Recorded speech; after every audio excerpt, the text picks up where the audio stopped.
Hey, this is Heather, and I am with the CSAE Best Minds in Association podcast. I am guest hosting today with an amazing guest that if you know his name, you've heard it, you're in associations, you are for sure in the know about him, Lowell Applebaum. Hi, Lowell.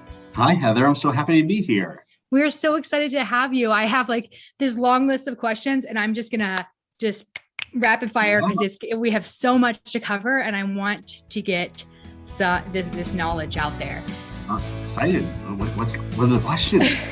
Well, do you want to give a little background about yourself for like maybe the one or two people that are listening that have never heard of you? So my own background is that I actually started in the education space first. I have a master's in informal education with a focus on leadership, and actually I'm in a doctoral program for it now as well. Quickly found my way to associations, worked inside them in everything from membership to global business development, components, professional development. I was a COO, and I'm a certified professional facilitator for about the past 5-6 years. Work with about 80 to 90 associations a year, myself and everyone else with my company on strategy and strategic planning and governance and what it would look like to build boards for the future, as well as, that learner heart never goes anywhere. And so also try to help teach and facilitate good conversations about a lot of topics. Within there, if you learn about one thing, you like to learn about lots of things. I'm a certified beer server and run beer tastings for foundations. Eventually, we're going to do it in Colorado because it's a beautiful haven for it. And I got 3 little ones at home that I think they teach me more every day than I teach them. Nice. We have a board member that has a brewery in Colorado Springs. So, I mean, it sounds like we should be recording this interview at the brewery. Oh, next time for sure. First, we wanted to touch on forecasting. That's one of the great things that you are amazing at, but how do you approach forecasting? Like, what's your process? How are you picking out things to forecast? Yeah. So I think there's 2 or 3 different approaches here, and depends really on both the strengths of an organization, the systems it's set up, and hopefully what it's also learned in the past 2 years. The first is that there's a differentiated approach to trying to have a continual source of input from within a membership, as well as from without industry professionals and partners, that while large studies are still worthwhile, of course, an annual membership study, a market study, right, environmental scan, what we know is that the environment is definitely not stable, right? We're in this constant place of shift. And so part of what is helpful when it comes to trying to forecast is that you have some means for continual input, right? And those have to be structured because all too often our communications are about us talking out and not us asking questions and listening in. And so I think that one approach to good forecasting is you need a good foundational place of who are the differentiated audiences in our organization's universe that we need to hear their ongoing perspectives. How are we seeking those perspectives in ways that we honor their voice? How do we get that all in? And then ultimately, how is our organization sort of like the first page of Google, right? Like, great, you get 1 million pages in return on Google, but do you ever look past page 3? No, right? Like, the organization has to be the curators of the best thoughts, the best recognition of, as you look in the environment, what's the opportunity, what's the challenge, what's the threat, and to be listening for that. So I'd say that from a base level, there's that piece, right? The listening piece. The second, I'd say, is there's actually approaches that you can teach your leadership to recognize trends and to be listening for them. But that means that you have to differentiate the responsibility of your governance, of your board, right? It's not just about coming to the table, discussing something and deciding, right? It's about how are you teaching them to listen for the trends so they're thinking about not just what's here today, but what may be coming tomorrow. And so there's a whole differentiated training that has to go with that so that you're seeking forecasters. And hopefully that means that you're thinking critically about what are the specific skill sets we want to see in leadership that will allow us to do that. And then there's a lot of other things we could say, but the last thing I would say is that there has to be a tolerance for being wrong, right? Because if you're talking about the reason that we like to make predictions based off of past data, right? It's because we can identify trends. And for a long time, it was like, if this is what happened in the past, there's a good percentage this is what will happen in the future. And we know in this time when so much has changed that that's not exactly true. There's so much that has changed, right? So that means that the surety that comes with that, there has to be some release of having to be right, in order to be creative, in order to forecast. I think that there's a difference between a $500 and a $5 million mistake, certainly, right? But how are we actually taking what we learned from this time of pandemic to embrace where we've gained strengths in innovation, so we don't jump to single conclusions, but try to map out from strategy planning to scenario planning, so we can see what are the possible paths, and then based on what happens, which do we want to pursue? I think that's like 4 different answers. Yeah. So, but all of those work together. Okay. You kind of answered my next question, which was, are there certain steps organizations should be taking into consideration when trying to forecast their industry? And yes, do we see trends? I know the industry has been disrupted. The world has been disrupted within the last 2 years, that we were probably on autopilot. And then all of a sudden we're like, wait, what's going on? Right. And so I feel like, even though there have been trends in the past, some of those will probably peak back up, but yes. How do we know? So I'd say a few things to that. The first is that we always seem to rely primarily, if not solely, on trying to get member feedback, which I think is a great thing to do, right? Like they're an audience that is invested. And that also limits us from the potential of trying to seek input from other differentiated audiences, right? Partners and consultants and solution providers have this horizontal cross-cutting perspective that they can identify things they're seeing. If I ask an organization in your space, who are your allies and who are your competitors in terms of other organizations or companies out there, right? How are they paying attention to what's happening in there? I think one of the ways that I've loved this, and it touches both on sort of board training and this idea of forecasting, is I've seen some organizations where they actually have in their budget that they will allow each board member to select like one publication or news source that they will pay a subscription for, but differentiated, but not within the industry, right? So one person gets Harvard Business Review, one person gets The Economist, and the board members' responsibilities are to be scanning and seeking what's in these like thought-leading publications and to say, what do we need to be thinking about, right? So that it actually becomes a responsibility of the leadership to be looking outside and elsewhere as well. And those are some steps to take. And then ultimately, the direction an organization takes is going to be determined by the resources it invests. And that comes down to often governance decisions in partnership with staff recommendations. And so how that is brought into a system of bringing in new leadership, how do you orient them? How do you onboard them so that they're fluent in the strategy? They understand the responsibility of foresight and not just the responsibility of making a decision. The intentionality there can make a difference as well. And then the last thing I would say about the steps is that organizations have been forced to get better at this in the past 20 months, right? There's the disruption has hit them to a place they've had no choice but to say, how are we going to do things differently? And we're in this really precious moment when there's a chance, because it's not that everything's resolved, right? But most organizations aren't feeling in crisis, right? It doesn't feel like things are on fire. It doesn't mean things are smooth and easy, but like this has become some kind of next normal of functioning, and who knows what comes next. But whenever I hear an organization say, when we can go back to, right, unless you have a flux capacitor, you're not going back, right? You're only going forward.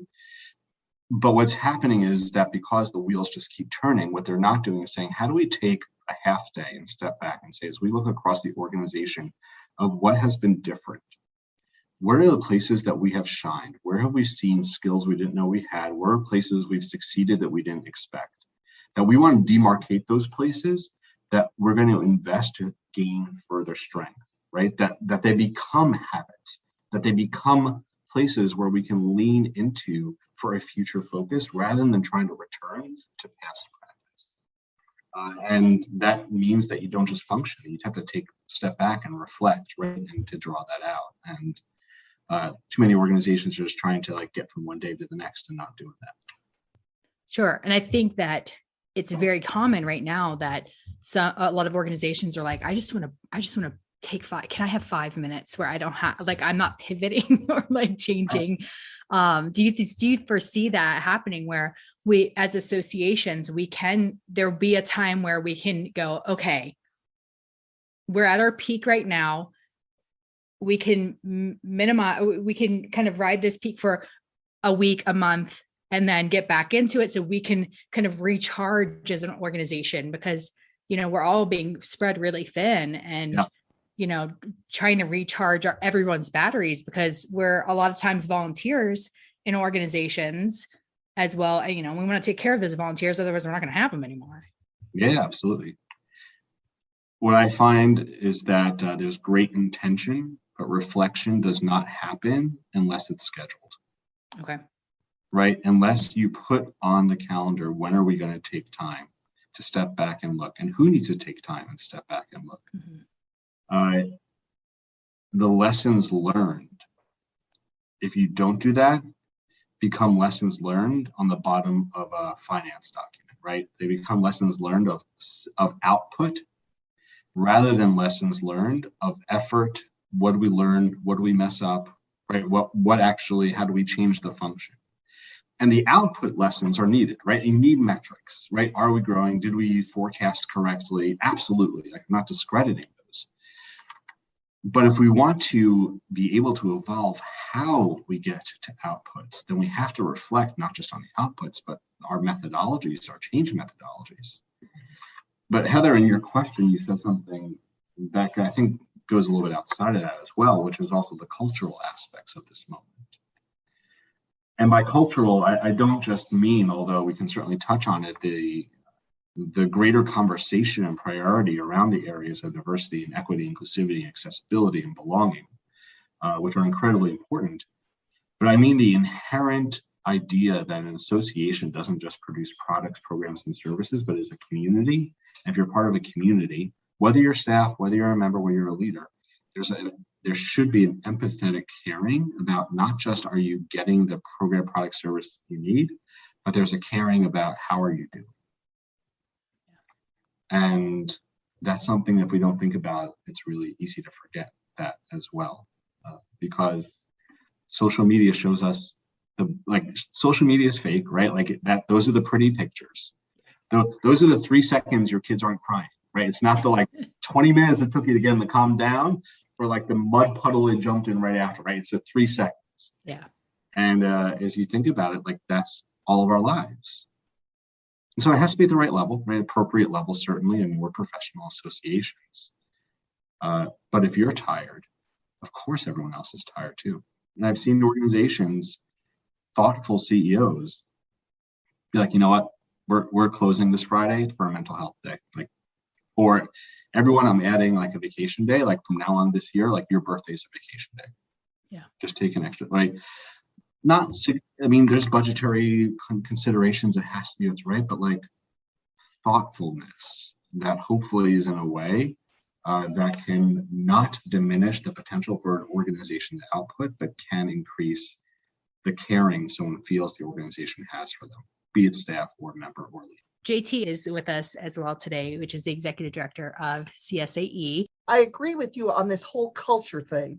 And how do you continue to cultivate that culture so it's always a positive thing and you don't have that negativity that can sift in as we're growing, as we're moving our culture, so that it destroys the organization? We don't want to destroy anything, but we want to continue to move forward in a thoughtful way. Yeah. So what are some of your thoughts? We live in a time where the idea of, somehow we're going to be able to keep negative voices out is just, that's not the reality of today, right? Organizations that don't ask, how are we doing? Because they don't want to hear the negative voices say, oh, the coffee was lukewarm, or the room was too hot. Do you really think the attendees aren't saying that anyway, right? You just don't get the chance to respond to it because you're not having a place where they're saying it. So I definitely think that you don't want a culture of negativity, right? And there's a difference between having a platform where you can have open, honest reflection and conversation as well, which is different than a toxic nature. Right. And I think that part of that is having the intentionality behind what the conversation needs to be and what the conversations are you need to have and whose responsibility are those conversations. So one or two things I would say to that is I think there has to be a greater ownership of creating a positive community on the part of organizational leadership. Like they have to be not just part of the conversation, but leading the conversation, right? And so the responsibility, particularly of board members, but also of committee chairs, not just to make like fiscal and legal like decisions, right? Not even to just come up with strategy, but the power of their voice to be a champion of the organization, right? And the culture that they want to see. And then to teach like that, that is a power that is more powerful the more they share it and spread it, right? And so where do the voices of leaders come into play? Asking open questions for feedback, right? Not telling, but asking, right? We want to create with rather than for, right? It doesn't mean everything we hear is going to be what we do, but we need to hear differentiated. And so I think that part of that culture comes from a greater involvement with the voice, with leaders understanding that their voice is part of their obligation to be a leader. And then, JT, I think I sent the LinkedIn post about this, but I think the example is that we can see that there has to be the intention of building relationships, even between, for instance, a CEO and their board, right? And I think that the example can be amplified down. So if the CEO has hanging on their wall, like instead of a calendar, the name of all their board members, right? And think about just in each month, you're like, all right, who are the names, kids, like who I need to check in on, but also like, how's our relationship on a score of 1 to 10? Like, how would I rate my relationship with each of my board members this month, right? And the ones that are high, awesome sauce, right? The ones that are low, you probably know. But the ones that are mediocre for 2 or 3 months in a row, you should prioritize reaching out and building a relationship. So what if the board did that? Committee chairs. And what if the committee chairs did that with their committee members? And what if the committee members did that with their, right? You can see a cascade of intentionality of relationship caring and building. That means that when you get the negative responses, right, that there's a whole cadre of voices of support that don't need to argue, but can listen and thank them and then address it in the right way. And I think the deficiency at this moment is that we're not building that cadre. How do you change a culture that may be negative or toxic into something positive? I know that I've been part of a board that we had a board member that prior to being a board member was amazing. Like she was great. She, hard worker, busy bee. And then all of a sudden got on the board and you're like, what is happening? This is not who I know. And so like, how do you kind of change that? Because it happens, people, it happens in relationships, it happens in volunteer situations. So how do you change that? Well, you let me know we're doing the podcast on relationship advice and we can have a conversation about that. But if we're going to think about the specifics around what we expect and what we need from our leaders, particularly on a board of directors setting, I'd say a few things. Number one is that you can't expect people to fulfill their responsibilities, be them logistical or cultural, in a board setting, if there isn't clarity and agreement to those responsibilities at the outset, right? There's a difference between board orientation being, here's your book and binder of documents, right? And between it being, we're actually going, I think there's a big distinction between board orientation, which is like the informing new board members what they need to start on day one, refreshing what do new returning board members need to know, and onboarding, which is how do we create a holistic team that's a board as a whole, right? And within the design of each of those different pieces, there has to be some group agreements, right? What are the values we're agreeing as a board that we're going to fulfill to each other, right? Within the orientation refresh, we want to remind you what like the responsibilities are. And so that there is accountability to those things. And then there also, frankly, has to be bravery. The good leaders aren't the ones who shine in the good times. Good leaders are the ones who are able to navigate the rough times, right? And get you to the good times. And so if there is an individual board member that's not pulling the weight that they're supposed to, What I would expect to see is first a peer-to-peer conversation from someone that's in a leadership role on the board before accusing, just asking if they're okay. I mean, so many of us right now are not okay. Yeah.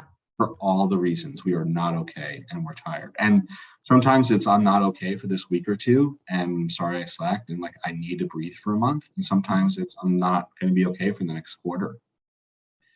And the frame of that has to be not one of guilt, right? Isn't like that, like you've done something wrong or there's shame in that, right? There should be something freeing in that to say that like a real appreciation that you recognize where you are and we want to support you. And if this isn't the right moment, then let's have you, right? Like let's have you step off for this moment. Let's have you come back when it is the right moment. And that is a place of caring for the individual and caring for the organization. I mean, it's my hope that the governance structures that organizations have are designed so that the voices around the table are there with the intention that it's their contribution the organization needs to grow and succeed. That every voice is precious, which means the diminishment of any voice is going to limit the potential of advancing that organization's mission. And if someone's voice is excess and that isn't true, then the governance is not designed properly. Right. But with that knowledge, that agreement, if you start that from a place of like group dynamic and board dynamic and like the totality of belief is that like we need all of us to do this, then when someone is not being able to fulfill that, either can you help them for a short period of time, or if it's a longer period of time, is there a way to like help them also see there's other avenues to contribute? That's great. I think being able to say I need a break and taking that break and having other people support you in that is really important. I think too often we get into the, no, I committed, I'm doing this, I have to do it. Like I'm moving forward and we don't take that time. And I think, that could be a reason why we're just kind of you slowly crumble, right? Like slowly break away. Yeah. I wanted to go back and touch on something with kind of the forecasting part, but really in general with the new age of Google. I mean, I guess it's not new age. I mean, like the increasing amount of new age of Meta, the new age of the increasing data that we have now. How do we avoid analysis paralysis? And because I know even just like buying a coffee maker, I sit there and I go, wait, what about this deal? Wait, this has 5 stars, 1 star, and it's just.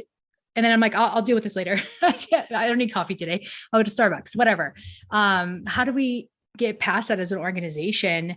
And because we want to be thoughtful and we want to be able to provide the best thing to our members and do the best for our association, but there with so much information out there, how do we avoid getting down so far in the weeds and not making a decision as a board? Well, I'd say the first thing is that the goal isn't data.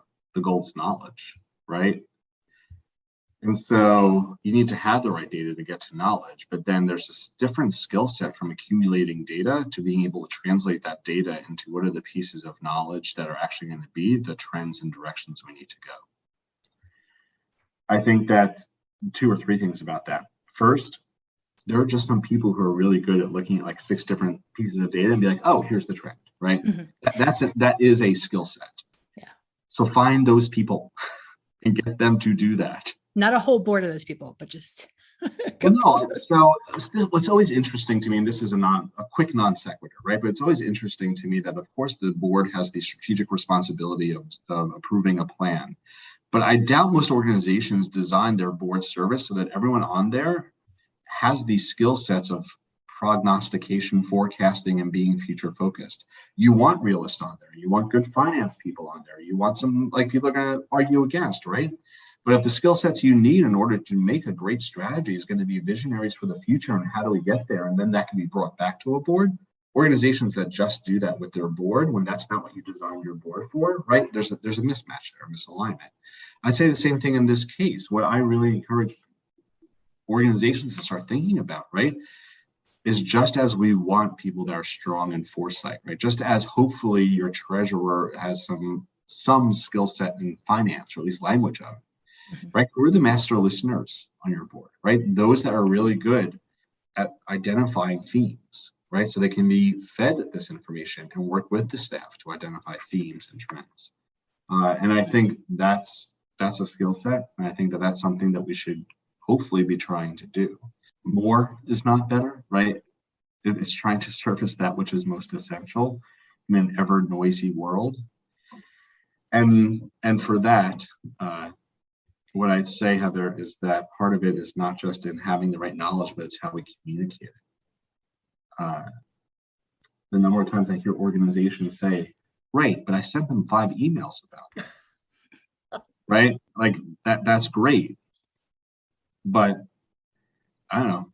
You tell me how many people under the age of 35 are like living off their email as primary communications vehicle, right? That's like trying to like strong arm them into faxing. Like it's, you know, like it exists, it's there, and they're forced into it in some cases. But we have to do a better job, I think, in terms of where there are trends and themes, if that's what we're talking about, right? Like, how are we doing a better job of visualizing those in ways that we can have an easier means to digest? I think for a little bit that was like, okay, so we're gonna make video. And now like video is just as ubiquitous as email, and you know, you could watch a video every moment of every day and still not have everything you need, right? And so every audience is different, every organization is different, but I think that the visualization of the knowledge we need them to have is important. And I think in particular, if we want our leaders to be well prepared to make thoughtful decisions, then it's not an issue of quantity, it's an issue of quality, right? I would much rather see that every committee and organization has, first of all, like the charge of a committee should be correlated back to the strategic or operational priority that deems the need, and the charge says how you do that, right? But if every committee in the organization actually had, like, what are the success metrics we're trying to achieve in 3 years and this year? Like, what do we look like? Then you can have like a dashboard of progress for your committees instead of 80 pages of reports, right? How can you give a more visual representation of where we're excelling, okay, like flailing, so that there's an easier way to comprehend those things? And so I think part of it really, Heather, isn't just about like the data, right? It's about translating that into knowledge, finding the people who can do that, and then presenting that in consumable ways that are going to get through the way too noisy world we live in with way too many communications we get, so that the knowledge isn't just reside there as a resource, but becomes a tool for application. Amazing.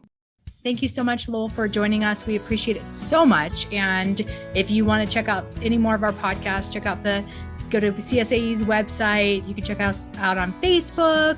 We're on LinkedIn. All right, until next time. Thanks so much. Lowell, thank you so much. My pleasure.